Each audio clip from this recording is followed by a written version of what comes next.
Good morning everyone. आज हम लोग पढ़ेंगे मैग्नेटिज्म। मैग्नेटिज्म को हम लोग दो पार्ट में पढ़ते हैं, मैग्नेटिक फोर्स और मैग्नेटिक फील्ड के बारे में। पहले हम लोग पढ़ेंगे मैग्नेटिक फोर्स के बारे में और फिर पढ़ेंगे हम लोग मैग्नेटिक फील्ड के बारे में। ऐसा इसलिए क्योंकि प्रैक्टिकली किसी भी फिनोमेना का इफेक्ट हम लोग पहले पढ़ते हैं, उसके बाद उस फिनोमेना के बारे में स्टडी करते हैं। मैग्नेटिक फील्ड एक फिनोमेना है और मैग्नेटिक फोर्स उस फिनोमेना का इफेक्ट। तो पहले हम लोग इफेक्ट पढ़ेंगे, उसके बाद फिनोमेना के बारे में स्टडी करेंगे। तो सबसे पहले हम लोग पढ़ने जा रहे हैं मैग्नेटिक फोर्स। मैग्नेटिक फोर्स में हम लोग पढ़ेंगे magnetic force on A charge particle.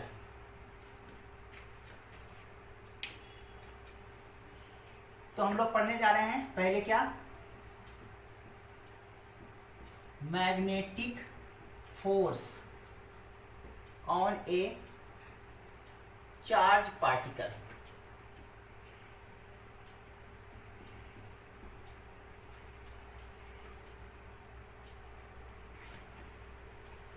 अब मैग्नेटिक फोर्स मैग्नेटिक फील्ड से रिलेटेड है, तो मैग्नेटिक फील्ड के बारे में बस आपको इतना जानना है कि मैग्नेटिक फील्ड को B से रिप्रेजेंट करते हैं और ये भी एक वेक्टर क्वांटिटी होता है, लाइक इलेक्ट्रिक फील्ड। जैसे इलेक्ट्रिक फील्ड को E से रिप्रेजेंट करते हैं, वैसे ही मैग्नेटिक फील्ड को B से रिप्रेजेंट करते हैं। ये भी एक वेक्टर क्वांटिटी है, ये भी एक वेक्टर क्वांटिटी है। अब इलेक्ट्रिक फोर्स कैसे देखते थे, अगर किसी चार्ज को इलेक्ट्रिक फील्ड में रख दें तो वो चार्ज इलेक्ट्रिक फोर्स एक्सपीरियंस करता था विदाउट एनी कंडीशन। कोई भी कंडीशन नहीं होता था। इलेक्ट्रिक फील्ड में ये चार्ज है, जैसे भी है, रेस्ट में है, मोशन में भी है, जैसे भी है, ये चार्ज एक फोर्स एक्सपीरियंस करेगा। क्यों? क्योंकि ये इलेक्ट्रिक फील्ड में है। वैसे ही किसी मैग्नेटिक फील्ड में चार्ज को रखते हैं, रखना नहीं बोलेंगे हम लोग। अगर किसी मैग्नेटिक फील्ड में कोई चार्ज है तो उस पर जो फोर्स लग रहा है वो फोर्स कंडीशन पर डिपेंड करता है। इलेक्ट्रिक फील्ड विदाउट कंडीशन पर डिपेंड करता है, sorry electric force without condition पर डिपेंड करता है, जबकि मैग्नेटिक फोर्स चार्ज पर जो लगता है वो कंडीशन पर डिपेंड करता है। कंडीशन पर क्या डिपेंड करता है? बहुत सारे कंडीशंस हैं। उस कंडीशंस में से मैं एक्सप्लेन कर रहा हूं क्या क्या कंडीशंस है। पहला कंडीशन तो ये है कि चार्ज रेस्ट में है या मोशन में है। अगर चार्ज मोशन में हो, अगर चार्ज रेस्ट में हो तो उस पर मैग्नेटिक फोर्स नहीं लगता। क्लियर है? अगर चार्ज रेस्ट में हो तो मैग्नेटिक फोर्स चार्ज पर नहीं लगता। तो पहला तो कंडीशन है कि रेस्ट में है या मोशन में है, इसके बेसिस पर मैग्नेटिक फोर्स लगेगा या नहीं लगेगा। दूसरा कंडीशन ये है कि अगर चार्ज को मैं एक पर्टिकुलर डायरेक्शन में मोशन दूं तो उस पर्टिकुलर डायरेक्शन में मोशन देने से चार्ज पर मैग्नेटिक फोर्स नहीं लगता। वो पर्टिकुलर डायरेक्शन क्या है? मान लो मैग्नेटिक फील्ड का डायरेक्शन ये है, अभी वर्टिकली अपवर्ड। तो अगर मैं चार्ज को वर्टिकली अपवर्ड फेंकूं, वेलोसिटी वर्टिकली अपवर्ड दूं या वेलोसिटी वर्टिकली डाउनवर्ड दूं, इस कंडीशन में मोशन में रहते हुए भी चार्ज मोशन में है और मैग्नेटिक फील्ड में है, फिर भी मैग्नेटिक फोर्स नहीं लगेगा इस कंडीशन में। इसके अलावा इन दो डायरेक्शन के अलावा किसी भी डायरेक्शन में प्रोजेक्ट करेंगे तो मैग्नेटिक फोर्स लगेगा। तो पहला कंडीशन क्या हो गया कि चार्ज रेस्ट में है या मोशन में है। दूसरा कंडीशन क्या है कि किस डायरेक्शन में प्रोजेक्ट किए। तो यहां से यह भी पता चल रहा है कि दोनों के एंगल पर भी डिपेंड कर रहा है magnetic force.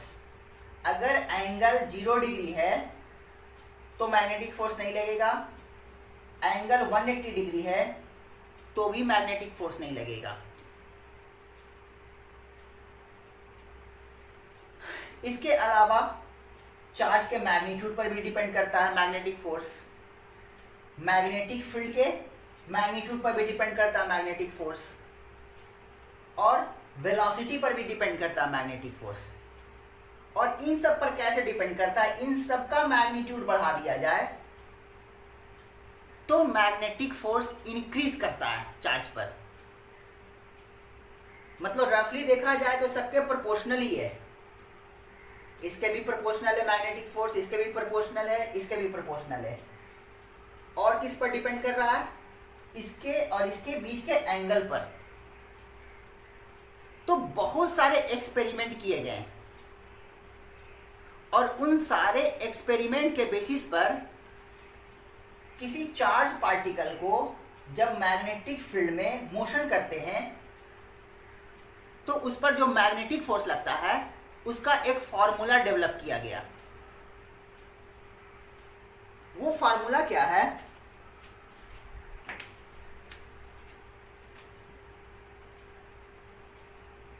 F = QVB sin theta.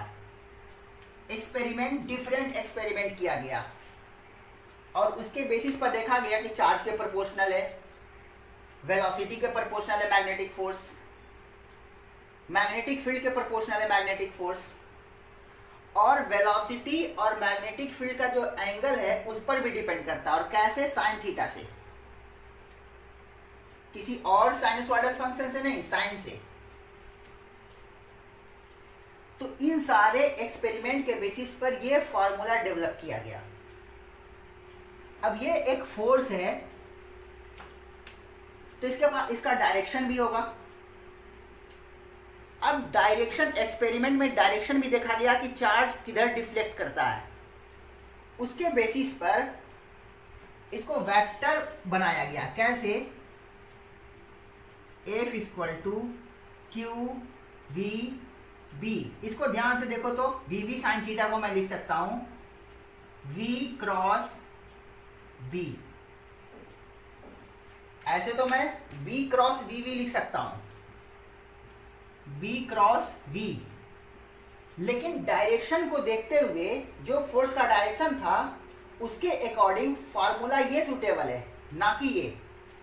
इसलिए यहां पर V क्रॉस V बनाया गया, V क्रॉस V। इस फार्मूला के साथ जितने भी कंडीशन हैं वो सारे कंडीशन वैलिड होते हैं फोर्स का। तो फाइनली जो किसी चार्ज पार्टिकल को जब मैग्नेटिक फील्ड में प्रोजेक्ट करते हैं तो जो मैग्नेटिक फोर्स आता है उसका फार्मूला ये होता है। इसी को मैं पहले लैंग्वेज में लिख देता हूं।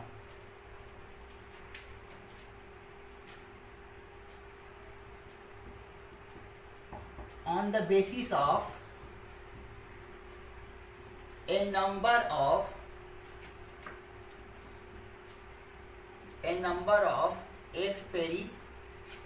experiments, it is observed that the magnetic force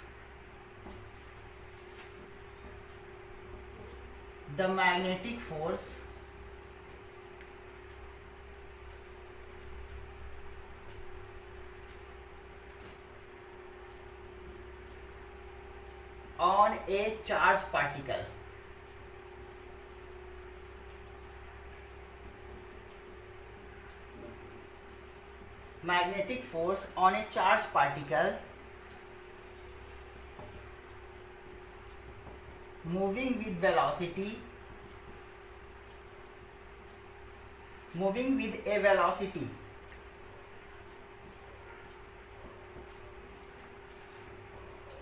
in a magnetic field,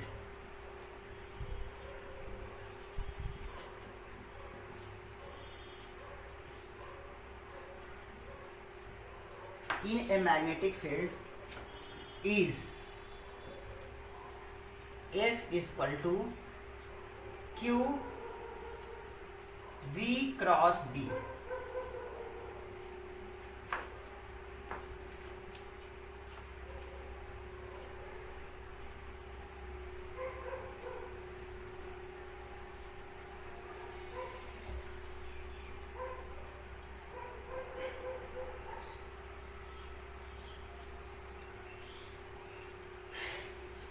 इस फोर्स का मैग्नीट्यूड कितना? Q V B sine theta. Theta क्या? एंगल बिटवीन वेक्टर B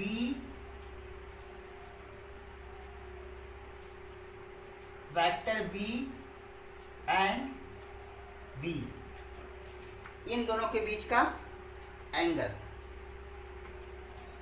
तो मैग्नेटिक फोर्स का फॉर्मूला क्या हुआ? Q V B sine theta. यहां पर बी मैग्नेटिक फील्ड है,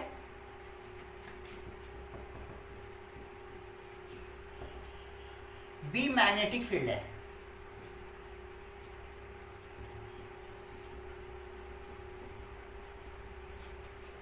और मैग्नेटिक फील्ड का SI unit, SI unit tesla होता है। मैग्नेटिक फील्ड का एसआई यूनिट टेस्ला एक प्रैक्टिकल यूनिट भी होता है, जो एक बार नीट के एग्जाम में पूछ भी चुका है। तो प्रैक्टिकल यूनिट क्या होता है? Tesla, sorry SI unit tesla. Practical unit होता है गॉस। 1 टेस्ला, टेस्ला को कैपिटल टी से रिप्रेजेंट करते हैं। 1 tesla is equal to 10⁴ Gauss.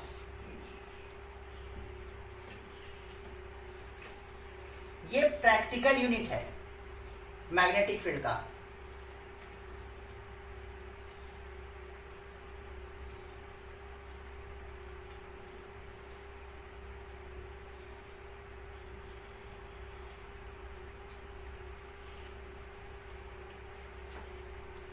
One tesla is equal to 10⁴ Gauss.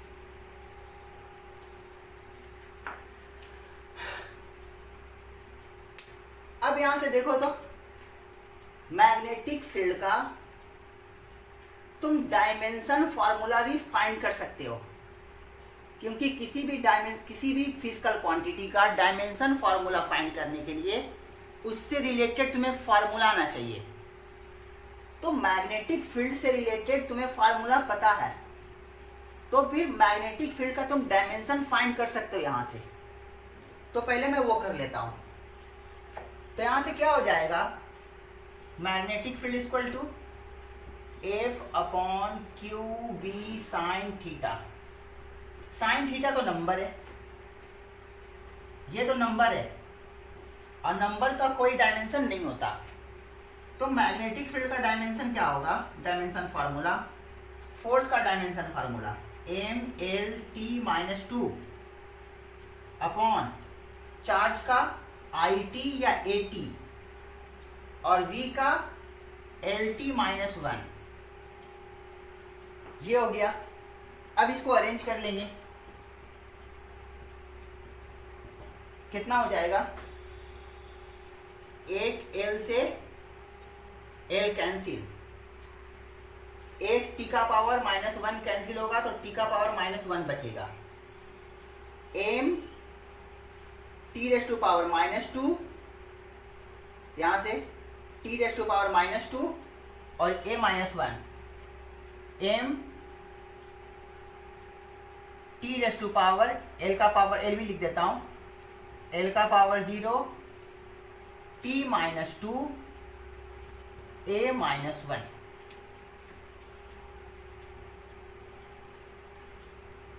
तो ये मैग्नेटिक फील्ड का डायमेंशन फार्मूला। तो हम लोगों ने मैग्नेटिक फोर्स का फार्मूला भी सीख लिया, मैग्नेटिक फील्ड का यूनिट और डायमेंशन भी फाइंड कर लिया।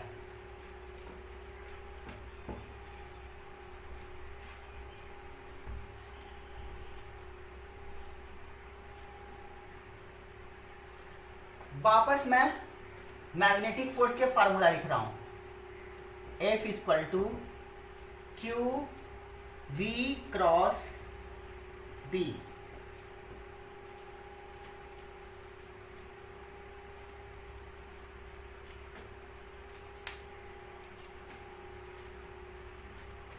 अगर तुम इस फार्मूला को बहुत अच्छे से नहीं समझे तो तुम्हारा पूरा मैग्नेटिज्म खत्म हो जाएगा, कुछ भी समझ में नहीं आएगा। तो अगर यहां से तुम्हारी गाड़ी छूटी तो आगे मैग्नेटिज्म में तुम्हारी गाड़ी नहीं पकड़ाएगी, ये बात याद रख लो। तो समझ लो कि ये कितना इंपॉर्टेंट है ये समझना। और करीब करीब अभी तक का जो मेरा एक्सपीरियंस है उसमें मैंने देखा है कि 90% बच्चे इस फार्मूला को अच्छे से समझ नहीं पाते, और इस फार्मूला को नहीं समझ पाते तो आगे भी वो समझ नहीं पाते।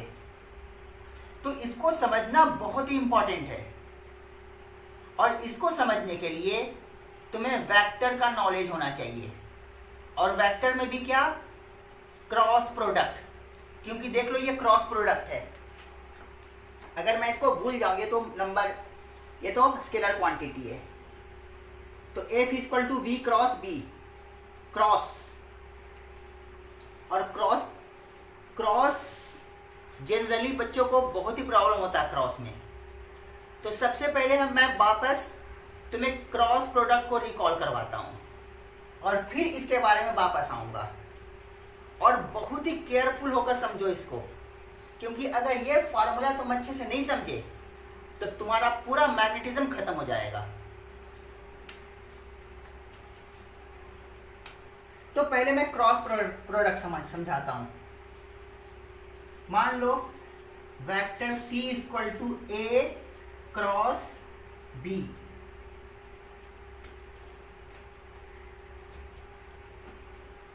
तो ये एक वेक्टर है, और ये वेक्टर किसके बराबर है, C के बराबर। तो मैं पूछूंगा C का मैग्नीट्यूड कितना, तो A क्रॉस B का मैग्नीट्यूड, C का मैग्नीट्यूड मतलब A क्रॉस B का मैग्नीट्यूड, यानी कि AB sine theta, AB sine theta. मैं पूछूंगा C का डायरेक्शन बताओ, C का डायरेक्शन क्या, तो C का डायरेक्शन A और B को देखकर देखेंगे हम। अगर यहां से हम बोलेंगे कि C का डायरेक्शन क्या है, कोई भी दो वेक्टर किसी न किसी प्लेन में होता है, तो ये दोनों वेक्टर किसी न किसी प्लेन में होंगे। सपोज ये दोनों वेक्टर बोर्ड के प्लेन में है, देख लो अभी बोर्ड के प्लेन में है। दो वेक्टर किसी न किसी प्लेन में होंगे ही होंगे। ये प्लेन है, दो वेक्टर इस प्लेन में, ये प्लेन है, दो वेक्टर इस प्लेन में। दो वेक्टर किसी न किसी प्लेन में होंगे ही होंगे, देख लो। तो ये दोनों वेक्टर बोर्ड के प्लेन में है। तो A क्रॉस B का डायरेक्शन किधर, A क्रॉस B का डायरेक्शन दो तरीके से देखते हैं, एक तो पाम रूल से और एक स्क्रू रूल से। पाम रूल ये कहता है कि पहले वेक्टर से, सबसे पहले तो A क्रॉस B का डायरेक्शन जिस प्लेन में दोनों हैं उस प्लेन के परपेंडिकुलर, बोर्ड के प्लेन में है A और B, A और B बोर्ड के प्लेन में है, तो A क्रॉस B का डायरेक्शन बोर्ड के प्लेन के परपेंडिकुलर, बोर्ड के प्लेन के परपेंडिकुलर आइदर आउटवर्ड या इनवर्ड, या तो अंदर होगा बोर्ड के या बाहर होगा। अब कैसे पता करेंगे, अपने को सिर्फ इतना पता करना है कि A क्रॉस B बाहर या अंदर, क्योंकि जिस प्लेन में दोनों वेक्टर होता है क्रॉस का डायरेक्शन उस प्लेन के परपेंडिकुलर। तो क्रॉस या तो इधर होगा या इधर होगा। अगर मैं कह दूं ये कि हॉरिजॉन्टल प्लेन में ए और बी है, हॉरिजॉन्टल प्लेन में है, तो क्रॉस का डायरेक्शन या तो वर्टिकली अपवर्ड या वर्टिकली डाउनवर्ड। तो दोनों वेक्टर को देखते ही हम पहचान जाएंगे कि क्रॉस का डायरेक्शन किधर है। इतना तो पता कर सकते हैं, वर्टिकली अपवर्ड या वर्टिकली डाउनवर्ड, इतना बता देंगे। अब आगे कैसे बताएंगे वो मैं एक्सप्लेन कर रहा हूं। तो इन दोनों का क्रॉस का डायरेक्शन या तो आउटवर्ड या इनवर्ड। अब दो तरीके हैं बताने का, पहला वेक्टर ए है, दूसरा वेक्टर बी है। ए की तरफ पाम को रखो और बी की तरफ कर्ल करो। जो थंब का डायरेक्शन वो A cross B, B cross A होता तो बी क्रॉस ए का डायरेक्शन किधर देखता मैं? अगर मुझसे पूछता कि बी क्रॉस ए का डायरेक्शन बताओ, तो बी की तरफ पाम को रख दिया और ए की तरफ कर्ल कर रहा हूं। कर्ल करूंगा तो थंब का डायरेक्शन अंदर की तरफ, यानी B cross A inward, B cross A inward, A cross B outward. दूसरा तरीका यह है स्क्रू रूल। ऐसे ऐसे स्क्रू को घुमाते हैं तो ये स्क्रू अंदर जाता है। ऐसे करते हैं एंटी क्लॉकवाइज में, एंटी क्लॉकवाइज में बाहर, क्लॉकवाइज में इनवर्ड, इनवर्ड आउटवर्ड। ए क्रॉस बी, ए से बी की तरफ स्क्रू को घुमाओ स्मॉलर एंगल के थ्रू।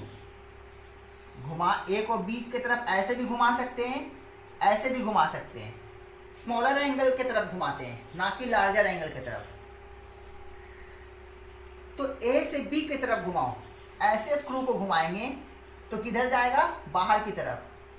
तो कहूंगा ए क्रॉस बी का डायरेक्शन बाहर, बोर्ड के प्लेन के परपेंडिकुलर आउटवर्ड।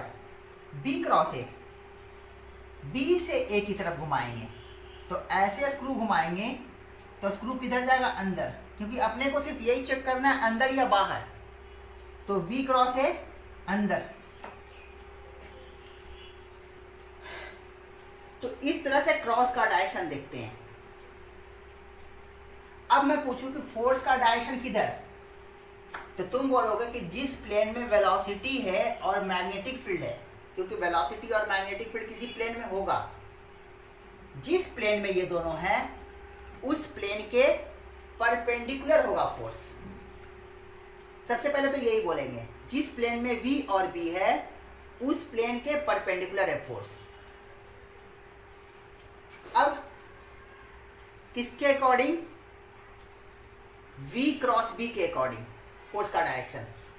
तो सपोज करो कि मैं B इधर दूं और V इधर दूं, बोर्ड के प्लेन में ही रखा हूं V और B को। तो V क्रॉस B या तो बोर्ड के प्लेन के अंदर होगा या बोर्ड के प्लेन के बाहर होगा। सिर्फ मुझे इतना चेक करना है, बाहर या अंदर। V से B की तरफ, V से B की तरफ। ये मैग्नेटिक फोर्स किधर? अंदर। अंदर बताने का तरीका है क्रॉस। डायरेक्शन बताने के लिए अंदर का डायरेक्शन को क्रॉस से रिप्रेजेंट करते हैं और बोर्ड के प्लेन के आउटवर्ड रिप्रेजेंट करते हैं डायरेक्शन डॉट से। क्रॉस से इनवर्ड, इनवर्ड आउटवर्ड।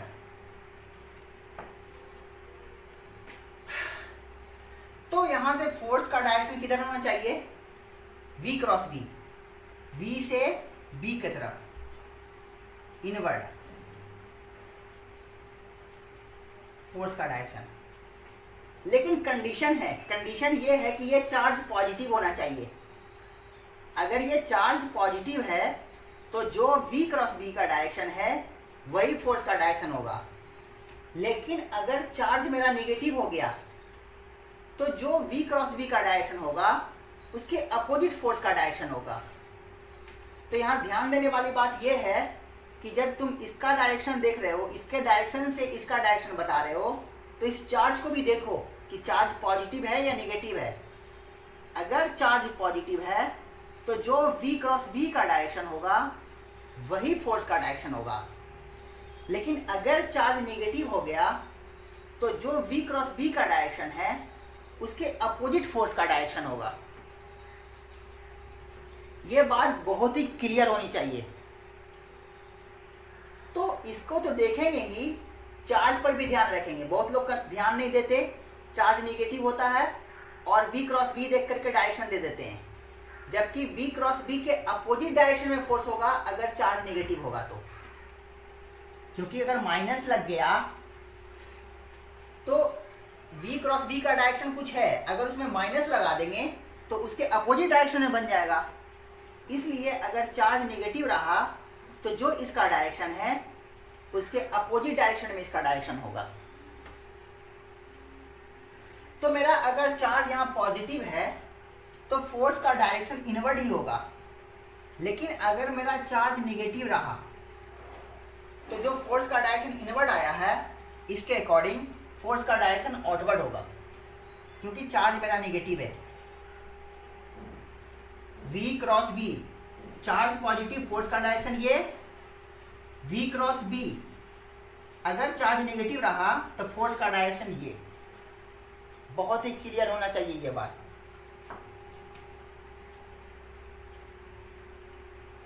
एक तो ये भी तरीका हुआ वेक्टर का तरीका। तो वेक्टर से मैंने एक्सप्लेन कर दिया फोर्स का डायरेक्शन कैसे चेक करते हैं। लेकिन वेक्टर से भी मैं तुम्हें आसान मेथड बताता हूं, बहुत ही इजी मेथड है। वेक्टर की तरफ जाने की जरूरत ही नहीं है, बहुत सिंपल। अब देखो कैसे मैं एक्सप्लेन करता हूं।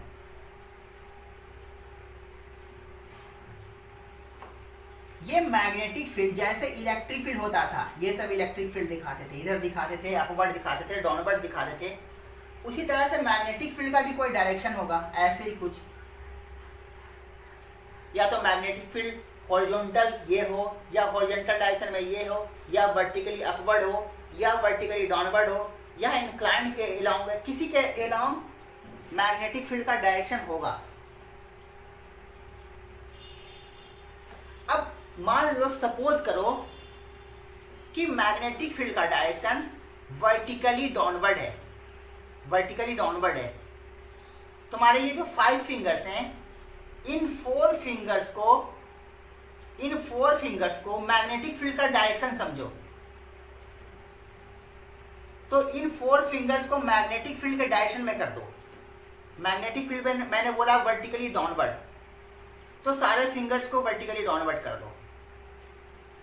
अब चार्ज को मैं किधर वेलोसिटी दिया हूँगा, या तो इधर वेलोसिटी दिया हुआ होगा, या तुम्हारी तरफ, या इधर, या अपनी तरफ। मान लो मैंने चार्ज का वेलोसिटी तुम्हारी तरफ दिया, इधर दिया वेलोसिटी। इस थंब को वेलोसिटी का डायरेक्शन समझो, इन सब को मैग्नेटिक फील्ड का डायरेक्शन, इसको वेलोसिटी का डायरेक्शन। तो मान लो मैंने चार्ज को वेलोसिटी इधर दिया, तुम्हारी तरफ वेलोसिटी, मैग्नेटिक फील्ड नीचे। जिस तरफ मेरा आशीर्वाद जाए वो मैग्नेटिक फोर्स का direction.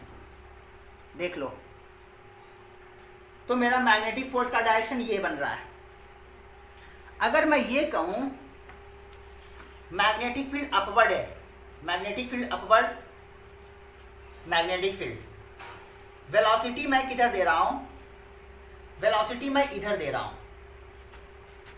Magnetic field upward, velocity इधर, फोर्स का डायरेक्शन ये।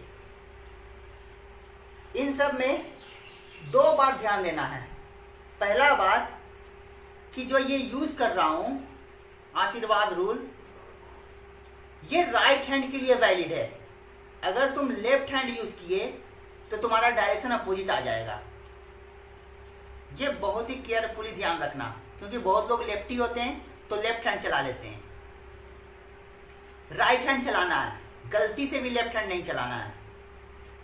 देख लो कितना आसान है। इन सारे फिंगर्स को मैग्नेटिक फील्ड के डायरेक्शन में कर दो, जिधर वेलोसिटी है उसके तरफ थंब कर दो। अब मान लो मैग्नेटिक फील्ड ये, वेलोसिटी मैंने इधर दिया, वेलोसिटी ये, वेलोसिटी मैंने इधर दिया ये, वेलोसिटी मैंने इधर दिया, अब इसको कर नहीं सकते, समझ सकते हैं ये। तो मैग्नेटिक फील्ड ये है, अब वेलोसिटी इधर दो, इधर दो, इधर दो, इधर दो, इधर दो, फोर्स का डायरेक्शन देख लो। मैग्नेटिक फील्ड और वेलोसिटी दोनों इस प्लेन में है, इस प्लेन में है दोनों, और इस प्लेन के परपेंडिकुलर या तो ये बनता है या ये बनता है, और जो डायरेक्शन बनता है वो ये डायरेक्शन बनता है, आशीर्वाद की तरफ वाला, बशर्ते चार्ज पॉजिटिव हो। अगर चार्ज नेगेटिव हो गया तो उसके जस्ट अपोजिट हो जाएगा। तो अगर मैं फिर से एक नया क्वेश्चन कर रहा हूं, मैग्नेटिक फील्ड इस डायरेक्शन में, मैग्नेटिक फील्ड इस डायरेक्शन में, तो मैंने सारे फिंगर्स को, इन सब फिंगर्स को इधर रख दिया, चार्ज इस तरफ दिया, वेलोसिटी इस तरफ दिया, तो देख लो फोर्स किधर, नीचे, लेकिन किस पर, पॉजिटिव चार्ज पर। अगर चार्ज नेगेटिव रहा तो फोर्स का डायरेक्शन ये बन जाएगा।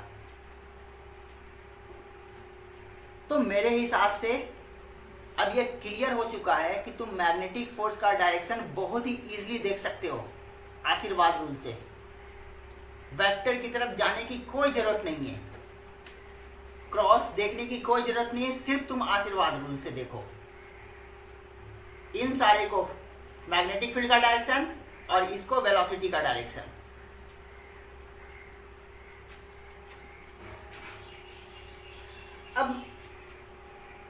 अब मैं छोटा सा क्वेश्चन करने जा रहा हूं। अच्छा, कुछ और बात कर लेता हूं। जनरली कभी कभी चार्ज को ईस्ट वेस्ट नॉर्थ साउथ करके बोलता है, तो तुम ईस्ट वेस्ट नॉर्थ साउथ कैसे बोलोगे?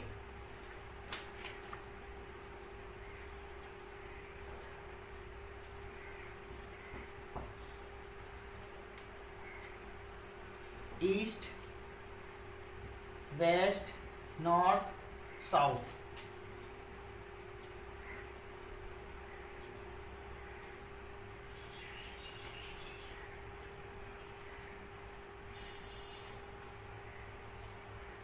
East west north south.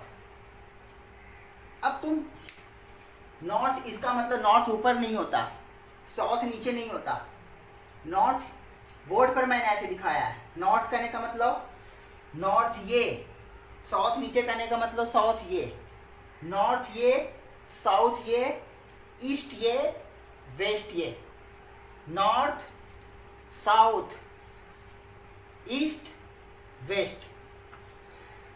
तुमसे ऐसे बोले एक इलेक्ट्रॉन को ईस्ट की तरफ मैंने प्रोजेक्ट किया, इलेक्ट्रॉन को ईस्ट की तरफ प्रोजेक्ट किया, और जिस रीजन में मैंने प्रोजेक्ट किया उस रीजन में मैग्नेटिक फील्ड वर्टिकली डाउनवर्ड है।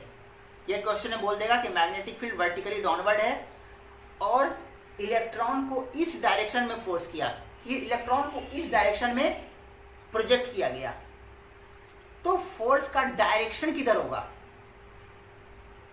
फोर्स का डायरेक्शन किधर? Magnetic field vertically downward, electric field, sorry projection किधर किया था? ईस्ट की तरफ। Magnetic field vertically downward, project किया था इलेक्ट्रॉन को किधर? ईस्ट की तरफ। पॉजिटिव चार्ज होता तो फोर्स इधर बनता, इलेक्ट्रॉन मैंने बोला है, इसलिए फोर्स का डायरेक्शन ये यानी क्या? साउथ की तरफ।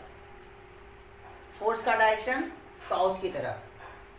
फिर से मैं एग्जांपल कर लेता हूं। इलेक्ट्रॉन को साउथ की तरफ प्रोजेक्ट किया गया, मैग्नेटिक फील्ड वर्टिकली अपवर्ड था, magnetic field vertically upward project किया साउथ की तरफ, मैग्नेटिक फील्ड अपवर्ड प्रोजेक्ट किया गया साउथ की तरफ,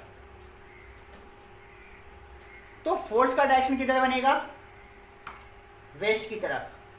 लेकिन इलेक्ट्रॉन था, अगर प्रोटॉन होता तो ये डायरेक्शन होता, इलेक्ट्रॉन था तो इलेक्ट्रॉन का डायरेक्शन ये, यानी इलेक्ट्रॉन पर फोर्स का डायरेक्शन ईस्ट की तरफ। तो डायरेक्शन तो तुम बहुत ही इजीली देख लोगे। अब मैग्नीट्यूड के साथ तुम्हें पूछ ले, तो मैग्नीट्यूड के साथ पूछ ले तो फोर्स का डायरेक्शन कितना, फोर्स का मैग्नीट्यूड कितना, Q V B sine theta. Charge का मैग्नीट्यूड तुम्हें पता होगा, वेलोसिटी पता होगा, मैग्नेटिक फील्ड टेस्ला में दिया होगा एसआई यूनिट में। वेलोसिटी और मैग्नेटिक फील्ड का या तो एंगल बताया होगा और नहीं तो सिचुएशन के अकॉर्डिंग तुम्हें पता होगा। जैसे अभी मैं बोल रहा हूं कि मैग्नेटिक फील्ड वर्टिकली अपवर्ड है और ईस्ट की तरफ मैंने फेंका, तो दोनों के बीच का एंगल 90 डिग्री है। तो यहाँ एंगल नहीं बताते हुए भी पता चल गया अपने को कि मैग्नेटिक फील्ड और वेलोसिटी के बीच का एंगल 90 डिग्री है। तो या तो एंगल दे देगा या सिचुएशन से एंगल अपने को पता चलेगा। तो इन सब का मैग्नीट्यूड पता हो तो फोर्स का मैग्नीट्यूड पता कर लेंगे। अगर उस चार्ज का मास दे दे तो उस चार्ज का हम लोग एक्सेलरेशन भी लिख लेंगे, फोर्स बाय मास। तो मैग्नीट्यूड फोर्स का पता कर लेंगे, मास पता है तो हम लोग चार्ज का एक्सेलरेशन फाइंड कर लेंगे। और डायरेक्शन मैंने एक्सप्लेन कर दिया, डायरेक्शन कैसे देखेंगे। उसके बेसिस पर कभी चार्ज का तुमसे एक्सेलरेशन पूछ ले तो चार्ज का एक्सेलरेशन हम लोग इस तरह से एक्सप्लेन कर देंगे। मैंने कोई न्यूमेरिकल वैल्यू नहीं रखा है क्योंकि न्यूमेरिकल वैल्यू रखने की कोई ज़रूरत नहीं है, मैंने सारा एक्सप्लेन कर दिया है। अभी के अकॉर्डिंग जितना भी मैंने एक्सप्लेन किया सिचुएशन सबके लिए थीटा 90 डिग्री था, मैग्नेटिक फील्ड दिया हुआ रहेगा, वेलोसिटी दिया हुआ रहेगा, चार्ज दिया हुआ रहेगा, चार्ज पार्टिकल। मान लो इलेक्ट्रॉन ही दे देते, इलेक्ट्रॉन का मास तुम जानते हो 9.1 × 10⁻31 kg। यहाँ से फोर्स पता कर लोगे, सारे वैल्यू पुट करके मास से डिवाइड कर दोगे, एक्सीलरेशन और डायरेक्शन तुम्हें मैंने एक्सप्लेन कर दिया कैसे फाइंड करोगे। तो एक्सीलरेशन का मैग्नीट्यूड और डायरेक्शन दोनों बता सकते हो तुम। ये बात क्लियर हो गया। फाइनल कंक्लूजन, मैग्नेटिक फोर्स का डायरेक्शन जिस प्लेन में मैग्नेटिक फील्ड और वेलोसिटी हो उस प्लेन के परपेंडिकुलर चार्ज को देखते हुए, पॉजिटिव और negative,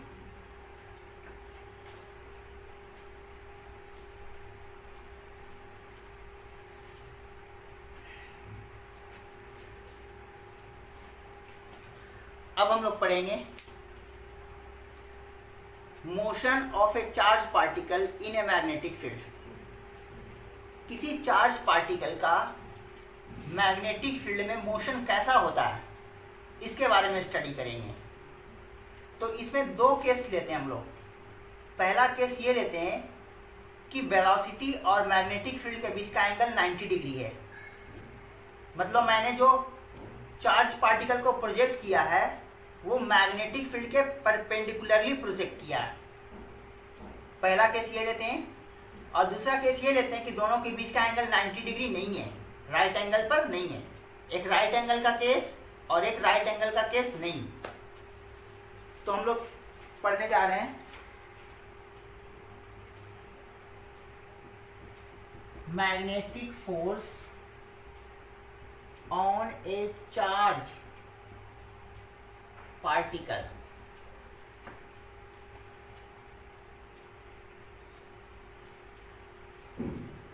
in a uniform magnetic field। दो केस पढ़ते हैं। पहला केस क्या है अपना, when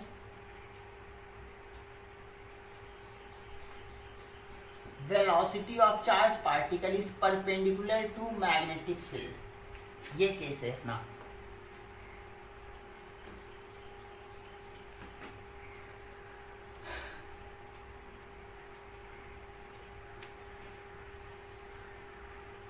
तो पहला केस ये है। अब मैं कोई रीजन लेता हूं, एक चार्ज पार्टिकल,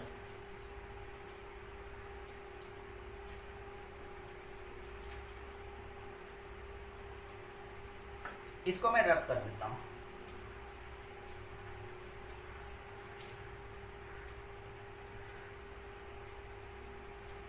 ये बोर्ड के प्लेन में ही चार्ज को मैंने वेलोसिटी दिया है, चार्ज मास, इस चार्ज का चार्ज q मास m, इसको v वेलोसिटी दिया गया। और मैग्नेटिक फील्ड इस रीजन में है,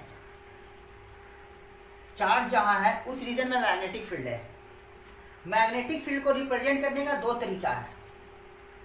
एक तो तरीका ये है, अच्छा मैग्नेटिक फील्ड मैंने लिया किधर है, मैग्नेटिक फील्ड मैंने बोर्ड के प्लेन के अंदर लिया, ये डायरेक्शन में मैग्नेटिक फील्ड मैंने लिया है, बोर्ड के इनवर्ड डायरेक्शन में। और याद करो इनवर्ड डायरेक्शन को ये बोलते हैं।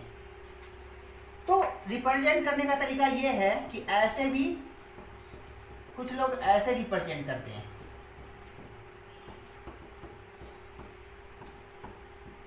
ये रिप्रेजेंट कर रहा है मैग्नेटिक फील्ड को, ये चार्ज रख दिया।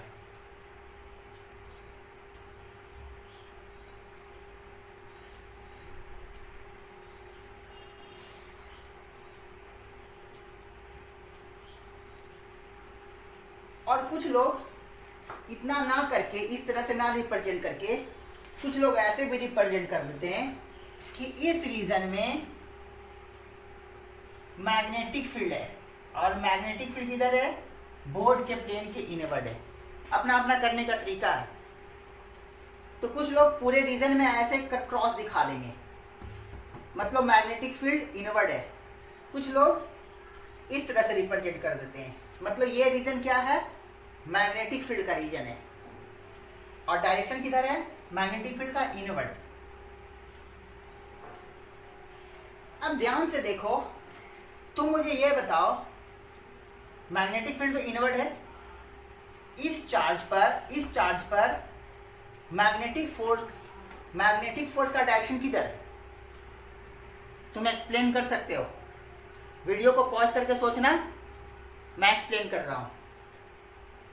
Magnetic field inward, magnetic field, velocity, force का डायरेक्शन ये, फोर्स का डायरेक्शन ये।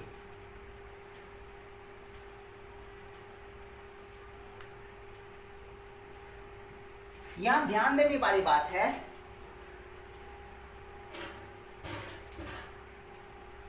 ये वेलोसिटी, ये मैग्नेटिक फील्ड,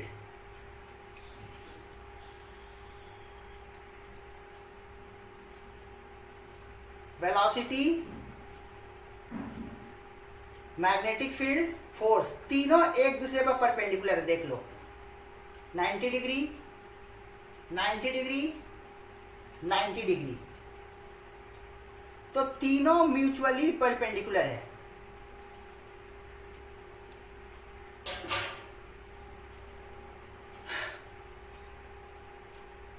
अब ये फोर्स इस चार्ज पार्टिकल पर इस डायरेक्शन में लग रहा है और फोर्स वेलोसिटी के परपेंडिकुलर है। तो ये फोर्स क्या करेगा, इस वेलोसिटी के मैग्नीट्यूड को नहीं चेंज कर सकता, क्योंकि देख लो इस फोर्स का कोई कंपोनेंट ना इधर होगा ना इधर होगा। अगर इसका कंपोनेंट, इस फोर्स का कंपोनेंट इस डायरेक्शन में होता तो वेलोसिटी का मैग्नीट्यूड को इंक्रीज करता, और अगर कंपोनेंट फोर्स का इधर होता तो वेलोसिटी का मैग्नीट्यूड को डिक्रीज करता। इस फोर्स का कोई भी इधर कंपोनेंट या इधर कंपोनेंट जीरो होगा, क्योंकि किसी भी वेक्टर का परपेंडिकुलर कंपोनेंट जीरो होता है। तो ये फोर्स इसके स्पीड को, चार्ज के स्पीड को ना घटाएगा ना बढ़ाएगा। तो फोर्स करेगा क्या, इसके डायरेक्शन को चेंज करेगा, और डायरेक्शन को चेंज करेगा तो कैसा मोशन होगा इसका, सर्कुलर। याद करो सर्कुलर मोशन में क्या होता है, हमेशा फोर्स सेंटर की तरफ लगता है। अगर कोई पार्टिकल सर्कल में मूव कर रहा है तो वेलोसिटी इधर और फोर्स सेंटर की तरफ, सेंट्रीपिटल फोर्स वेलोसिटी यहाँ है, तो वेलोसिटी ये फोर्स सेंटर की तरफ, यहाँ है वेलोसिटी इधर फोर्स सेंटर की तरफ। देखो तो ये फोर्स क्या कर रहा है, इसके मैग्नीट्यूड को नहीं चेंज कर रहा, वेलोसिटी के डायरेक्शन को चेंज कर रहा है और उसको सर्कुलर पाथ पर मूव करवा रहा है।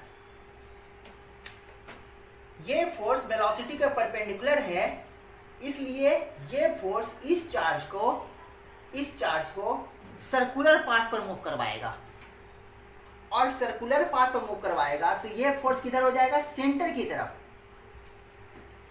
ये फोर्स चार्ज को सर्कुलर पाथ में मूव करवाएगा तो ये फोर्स किधर, सेंटर की तरफ। सेंटर की तरफ फोर्स मतलब जाहिर है सेंटर इसी लाइन के अलोंग, चाहे सेंटर यहाँ हो यहाँ हो यहाँ हो, वो तो रेडियस पर डिपेंड करेगा, लेकिन ये बात क्लियर है कि सेंटर इसी फोर्स के अलोंग कहीं पर होगा। तो मैं मान लेता हूं कि सेंटर ये है, ये सेंटर है, तो मोशन कैसा रहा होगा,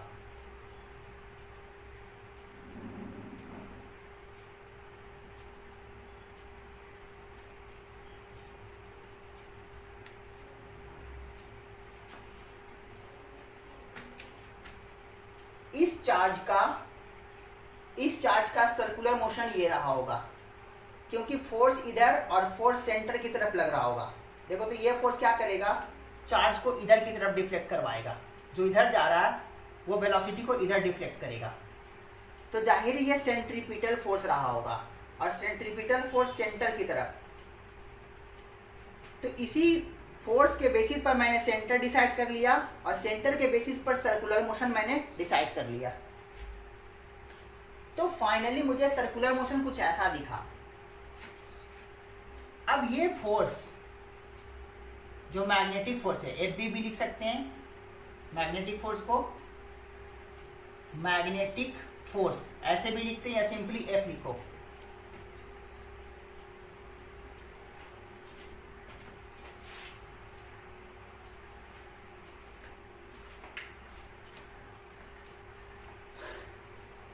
तो ये फोर्स सेंट्रीपिटल फोर्स है, और इस फोर्स का मैग्नीट्यूड कितना, F equal to Q B B sine theta. Q तो Q, B magnetic field, B theta. Theta कितना है, वेलोसिटी ये और मैग्नेटिक फील्ड ये, मैग्नेटिक फील्ड इनवर्ट, दोनों के बीच का एंगल 90 डिग्री।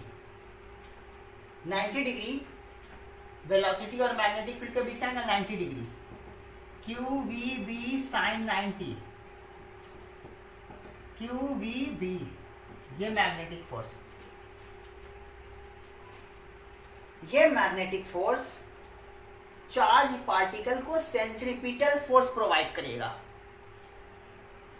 और तुम्हें पता होगा कि किसी भी कोई पार्टिकल अगर सर्कुलर मोशन में मूव कर रहा है, सर्कुलर मोशन कर रहा है, उसका स्पीड v, उसका मास m, फोर्स ये, तो F इक्वल टू और रेडियस r है अगर, तो centripetal force equal to mb square upon r। Centre की तरफ force equal to mb square upon r, और F क्या है, मैग्नेटिक फोर्स है ये। तो मैं ये कहता हूं कि ये चार्ज पार्टिकल जिस रेडियस से मूव कर रहा है उसका रेडियस r है। तो मैं ये रेडियस फाइंड करना चाहता हूं, किसके टर्म में, चार्ज के टर्म में, मास के टर्म में, वेलोसिटी के टर्म में, मैग्नेटिक फील्ड के टर्म में।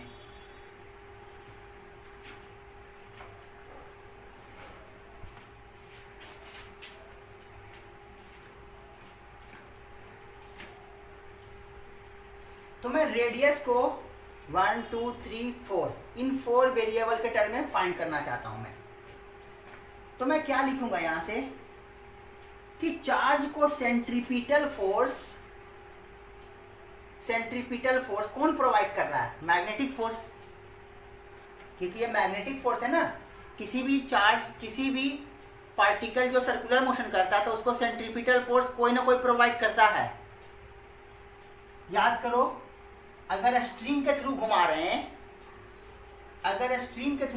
हैं, तो टेंशन सेंट्रीपिटल फोर्स दे रहा है। अगर दो चार्ज, ये पॉजिटिव चार्ज है, ये नेगेटिव चार्ज है, जैसा कि ये न्यूक्लियस है और ये इलेक्ट्रॉन है, तो इलेक्ट्रॉन न्यूक्लियस के चारों तरफ घूमता है, तो सेंट्रीपिटल फोर्स उसको इलेक्ट्रोस्टैटिक फोर्स प्रोवाइड करता है। स्ट्रिंग के केस में टेंशन प्रोवाइड करता है सेंट्रीपिटल फोर्स, और ग्रेविटेशन कोई मास के रिस्पेक्ट में, कोई किसी प्लेनेट के चारों तरफ अगर कोई सैटेलाइट मूव कर रहा है तो उस सैटेलाइट को सेंट्रीपिटल फोर्स ग्रेविटेशनल फोर्स देता है। वैसे ही इस चार्ज को यहां centripetal force magnetic force provide कर रहा है।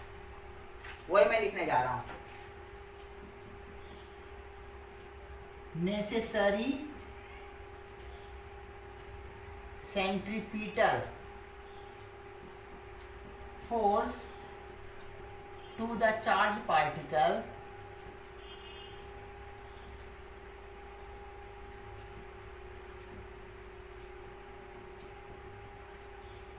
is provided by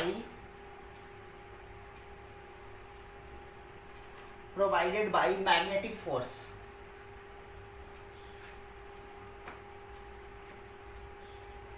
तो मैं क्या लिख सकता हूं, net force toward the center, ये magnetic force equal to mv square upon r।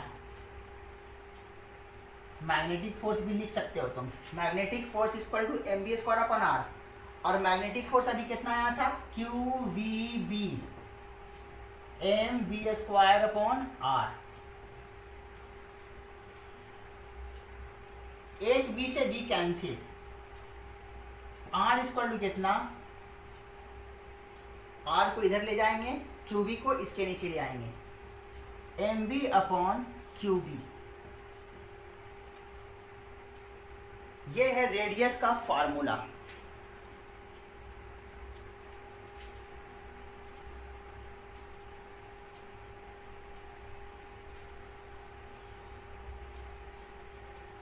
तो अगर किसी चार्ज पार्टिकल को मैग्नेटिक फील्ड के परपेंडिकुलरली मूव करे, फाइनल कंक्लूजन में कर रहा हूं, अगर किसी चार्ज पार्टिकल को मैग्नेटिक फील्ड में परपेंडिकुलरली प्रोजेक्ट करें तो वो चार्ज पार्टिकल किसी सर्कुलर पाथ पर मूव करता है। ये बात क्लियर होनी चाहिए। वेलोसिटी और मैग्नेटिक फील्ड के बीच का एंगल अगर 90 डिग्री हो, सिर्फ मैग्नेटिक फील्ड हो, इलेक्ट्रिक फील्ड वगैरह नहीं हो, मैग्नेटिक फील्ड हो और मैग्नेटिक फील्ड और वेलोसिटी के बीच का एंगल 90 डिग्री हो, तो मोशन सर्कुलर होता है चार्ज पार्टिकल का, और उस सर्कुलर मोशन के कॉरस्पॉन्डिंग रेडियस जो होता है वो mv अपॉन qb होता है। यह फार्मूला बहुत अच्छे से तुम्हें आना चाहिए, ये फार्मूला भी बहुत अच्छे से आना चाहिए। अभी तक मैंने ये फार्मूला सिखाया, इससे रिलेटेड मैंने सारे क्वेश्चन बताए, और फिर इसी के हेल्प से मैंने रेडियस फाइंड करके तुम्हें दिखाया। इसका एक्सप्रेशन भी आना चाहिए तुम्हें, क्योंकि बोर्ड में ये सब पूछते हैं एक्सप्रेशन वगैरह, तो ये रेडियस बहुत अच्छे से आना चाहिए। अब इस रेडियस को, इसी फार्मूला को एक दूसरे फॉर्मेट में लिखते हैं। ये देखो, तो ये मोमेंटम है, मास इनटू वेलोसिटी मोमेंटम, और मोमेंटम को हम लोग काइनेटिक एनर्जी के टर्म में, kinetic energy equal to P square by 2m, P square equal to 2mk, P equal to 2mk के काइनेटिक एनर्जी को रिप्रेजेंट कर रहा है। मोमेंटम इक्वल टू √2mk, तो मैं इस मोमेंटम की जगह √2mk पुट कर दूं तो रेडियस कितना हो जाएगा,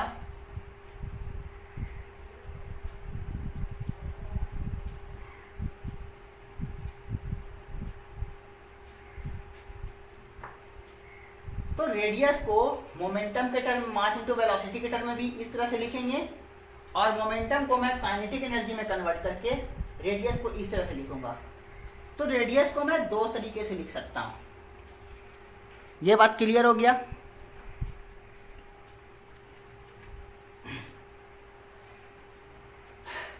इससे रिलेटेड बहुत ही अच्छे अच्छे क्वेश्चन होते हैं फ्रेंड, लेकिन मैं इससे रिलेटेड क्वेश्चन नेक्स्ट क्लास में करूंगा। तो आज मैं इतना ही करता हूं। नेक्स्ट क्लास में मैं इससे रिलेटेड क्वेश्चन बताऊंगा और आगे थ्योरी को एक्सप्लेन करूंगा। लेकिन लास्ट क्लास में मैंने जो तुम्हें चार्जिंग और डिस्चार्जिंग एक्सप्लेन किया, उससे रिलेटेड मैं एस सी वर्मा का एक दो क्वेश्चन और एक्सप्लेन करना चाहता हूं तुम्हें। सिंपल है, तो वो क्वेश्चन मैं एस सी वर्मा का दो क्वेश्चन एक्सप्लेन करना चाहता हूं। तो वो दो क्वेश्चन मैं एक्सप्लेन करता हूं एस सी वर्मा का, चार्जिंग और डिस्चार्जिंग से related.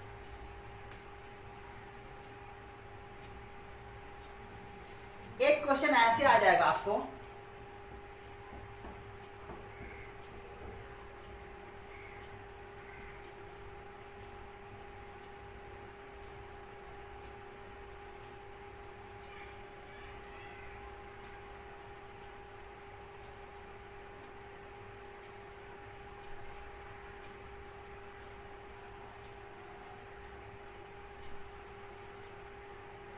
Battery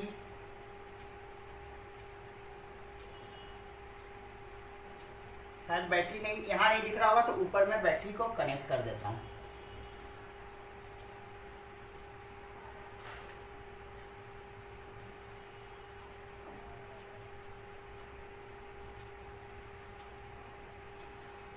R1, R2, V,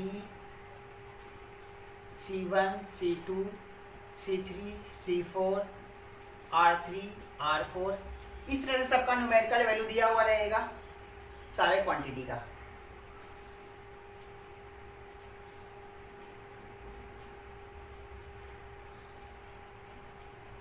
इसमें एक क्वेश्चन तुमसे पूछेगा कि इन सब कैपेसिटर पर चार्ज बताओ। अब ये टाइम नहीं बताया कि किस टाइम पर, तो टाइम नहीं बताया, इसका मतलब है कि फुल्ली चार्ज होने पर ही, मतलब मैक्सिमम चार्ज। और मैक्सिमम चार्ज कब? जब फुल चार्ज हो जाए। तो अगर कोई टाइम नहीं बताए मतलब मैक्सिमम चार्ज का बात कर रहा होगा। इसको दूसरे तरीके से ऐसे भी बोलेगा कि स्टेडी स्टेट में चार्ज बताओ कैपेसिटर पर। स्टेडी स्टेट करने का मतलब जब कैपेसिटर फुल चार्ज हो जाए, क्योंकि चार्ज कंटिन्यूअसली कैपेसिटर पर जाता रहता है और फाइनली ये फुल चार्ज हो जाए तो इस पर चार्ज जाना बंद। जब इस पर चार्ज जाना बंद, उस वक्त के चार्ज को बोलते हैं स्टेडी स्टेट। तो जब ये फुल चार्ज हो जाता है तो बोलते हैं स्टेडी स्टेट। तो ये बात ध्यान रखना, अगर कोई टाइम बोले तो उस टाइम पर हम चार्ज लिखेंगे, वरना कुछ ना बोले मतलब स्टेडी स्टेट का ही बात कर रहा है, मैक्सिमम चार्ज या जब कैपेसिटर फुल चार्ज हो जाए। जैसे सोचो तुम, तो जब ये कैपेसिटर फुल चार्ज हो जाएगा तो इससे तो करंट पास करेगा ही नहीं, तो सारा करंट यहां से करंट आएगा, करंट यहां जाएगा, करंट यहां जाएगा, ये करंट जाएगा, करंट इधर से आएगा नहीं क्योंकि ये फुल चार्ज हो चुका है। तो चार्ज का फ्लो बंद, चार्ज का मोशन बंद।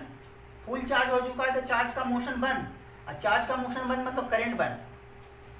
तो जो करंट यहां आया, करंट ये आएगा और वापस ये चला जाएगा।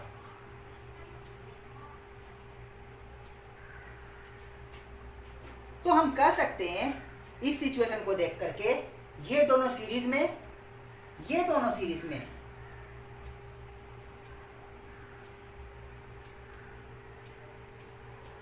और ये दोनों पैरेलल में, ये दोनों पैरेलल में, तो यहां से क्या निकाल लेंगे? आर इक्विवेलेंट, और आर इक्विवेलेंट V से आर इक्विवेलेंट को डिवाइड कर देंगे तो नेट करंट पता चल जाएगा।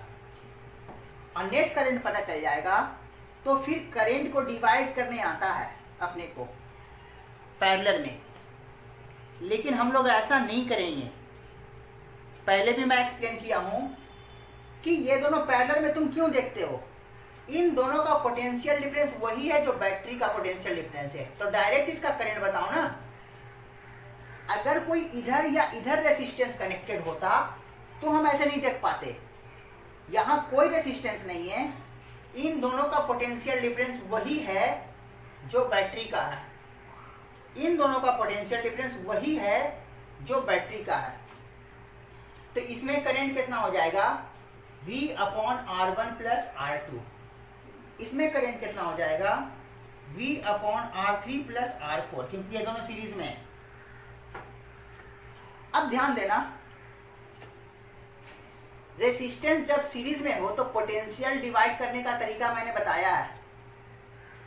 करंट सेम है, करंट सेम है, V equal to I R, current same, current same, तो potential difference directly proportional to resistance. तो इसके अक्रॉस पोटेंशियल डिफरेंस कितना हो जाएगा, V1, V1 के corresponding R1 upon R1 plus R2 into V, V2 R2 R1 plus R2 into V।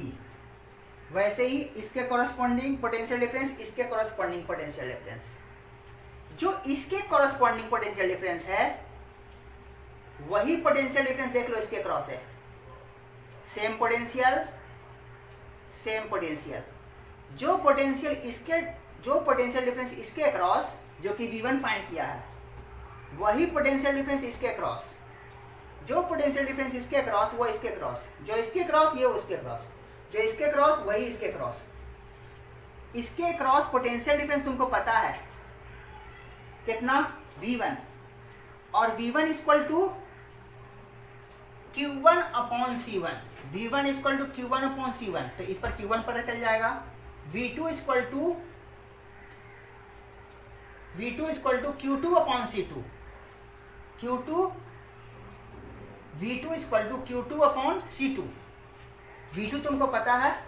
वैसे ही इस पर का चार्ज, इस पर का चार्ज। एक क्वेश्चन और है,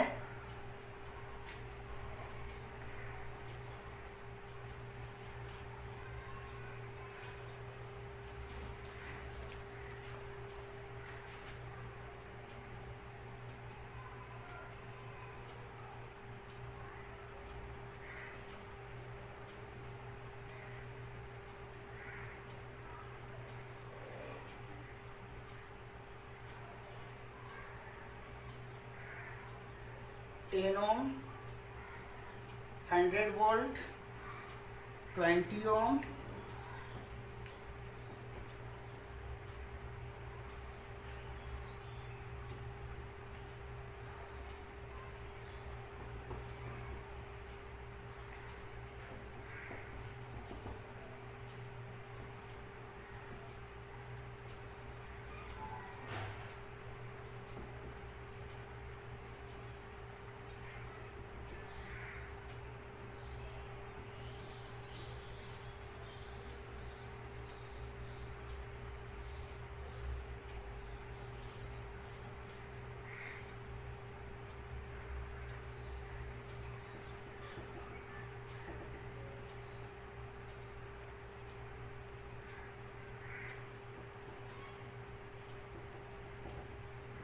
तुमसे ये क्वेश्चन पूछ रहा है,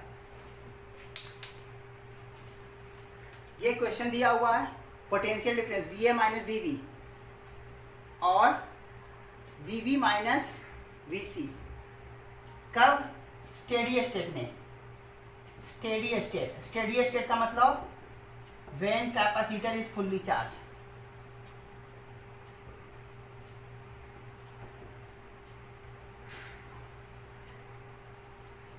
स्टेडी स्टेट बोल दिया मतलब when capacitor is fully charge, तब ये चीज पूछ रहा है तुमसे, ये और ये। तो कैसे फाइंड करेंगे, जब कैपेसिटर फुल चार्ज हो ही गया तो देखो, तो करंट कहां से पास करेगा, यहां से जो करंट निकला वो जाने का कोई रास्ता नहीं है क्योंकि सारे फुल चार्ज है, तो चार्ज जाने का कोई रास्ता बचा नहीं, फुल चार्ज हो चुका है। चार्ज एक यहाँ से जा सकता था, एक यहाँ से जा सकता था, एक यहाँ से, लेकिन ये फुल चार्ज हो गया था, चार्ज का फ्लो बंद, तो सर्किट में करंट बंद। सर्किट में करंट बंद तो इस रेसिस्टेंस का कोई मतलब ही नहीं बनता, करंट ही नहीं है सर्किट में, तो यहाँ का पोटेंशियल बोलो या यहाँ का पोटेंशियल बोलो कोई फर्क नहीं पड़ता। करंट नहीं है तो इस रेसिस्टेंस का भी कोई फर्क नहीं पड़ता। तो ये रेसिस्टेंस तुम मान लो कि है ही नहीं, क्योंकि जब सर्किट में करंट ही नहीं है तो इसको वैसे भी तुम समझ सकते हो। अब ये देख लो पूरा कैपेसिटर का क्वेश्चन बन गया। अब यहाँ डायग्राम बहुत सिंपल तरीके से अपने को दिख नहीं रहा, थोड़ा डायग्राम को सिंपल करेंगे। कॉम्प्लिकेटेड करके दे दिया है, पोटेंशियल के हेल्प से डायग्राम को सीधा करने की कोशिश करते हैं। कुछ हद तक दिख भी रहा है, जो बैटरी का पोटेंशियल डिफरेंस है वही इसका पोटेंशियल डिफरेंस है। देख लो, इसका पोटेंशियल बैटरी का निगेटिव टर्मिनल का पोटेंशियल, इसका पोटेंशियल बैटरी के पॉजिटिव टर्मिनल का पोटेंशियल। मैं नाम देता हूं, ये ए था ना, VA A, VA VA, ये तीनों देख लो एक पोटेंशियल पर है। ये C था, C VC VC VC, ये B है, VB VB VB VB। अपने को कितना डिफरेंट पोटेंशियल, A और C तो बैटरी के क्रॉस है, A और C तो बैटरी के क्रॉस है। A और C से कितना कैपेसिटर, ये वाला कैपेसिटर कितना, 1 माइक्रो फैराड वाला।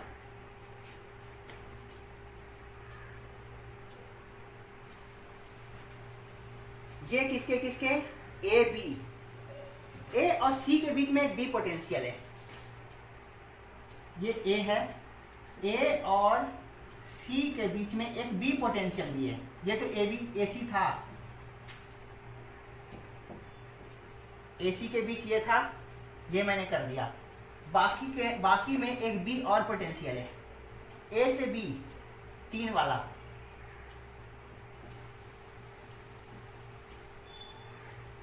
ए से बी 3 वाला।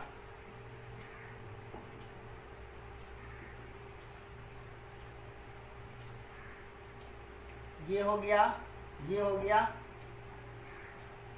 फिर बी से सी में एक, बी से सी में एक, बी से सी में एक, बी से सी में एक।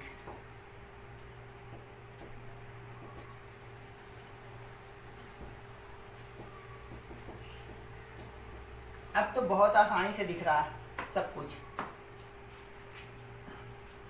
क्या आपने वो करना है, ये पोटेंशियल है VA minus VB, VB minus BC। इससे देखो, इससे देखो VB माइनस BC, इससे देखो, इससे देखो VA minus VB, VA minus BC भी देख सकते हो। VA माइनस BC तो 100 वोल्ट है, ये तो ऐसे ही पता चल रहा है।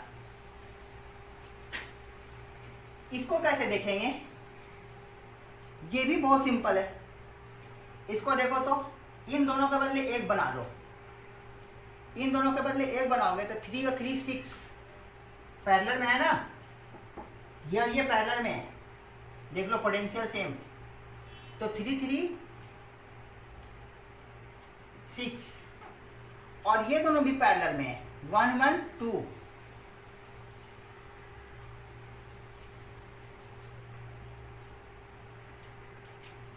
अब मैं बोल सकता हूं इसके अक्रॉस भी पोटेंशियल डिफरेंस 100 पोटेंशियल डिफरेंस है। देख लो, तो यहां पर चार्ज सेम, इस पर जो चार्ज आएगा वही चार्ज इस पर आएगा, क्योंकि दोनों सीरीज में है। अब मैंने ये सिखाया था कैपेसिटर में कि पोटेंशियल कैसे डिवाइड करते हैं। Q equal to CV, charge same है तो V inversely proportional to C, V inversely proportional to C, तो V1 equal to C2 upon C1 plus C2 into V, V2 equal to C1 upon C1 plus C2 into V। इसके across potential difference निकालना है, C1 बोलो C2 बोलो, C1 C2, इसके across potential difference V1 V2, formula में put कर दो, VA minus VB, VB minus VC। VA minus VC already पहले ही से पता अपने को।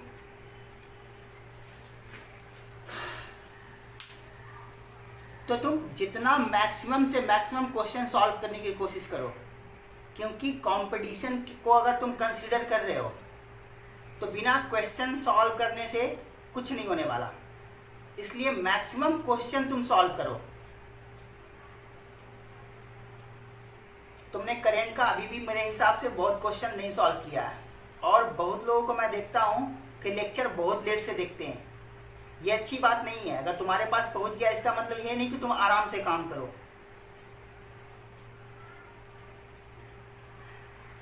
अगले क्लास में कॉन्सेप्ट को आगे बढ़ाएंगे।